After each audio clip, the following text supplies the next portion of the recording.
Started just like another normal day for one Warsaw fourth grader until she used skills she learned in the classroom just a few months prior to save her grandmother's life. News Center 16's Yana Jones has the inspiring story. Yeah, good job. Yeah. It was just before Christmas break when Multi-Township EMS paramedics taught 9-year-old Lori and her fourth grade classmates CPR and how to help a person if they're choking. Up and in at the same time. Little did Lori know she'd be putting those skills to save someone close to her, her grandmother Diane. I was choking and my lips turned blue and I was real white and I started to sag. This one here came in and did the Heimlich. And Lori comes up and she says, "Mom, she's choking. Move out of the way, I know what to do."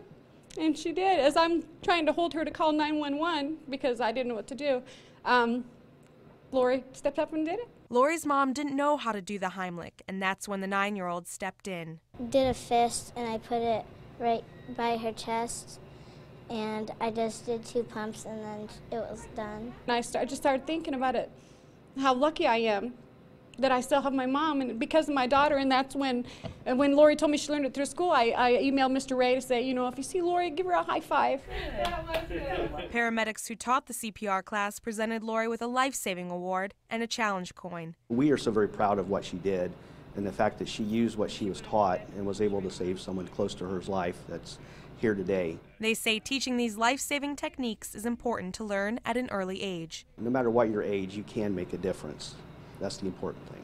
Yana Jones, News Center 16.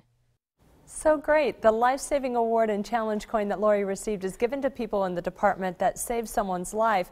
24 people received the award in 2014. If you'd like to learn more, just head to our website, WNDU.com, and click on this story.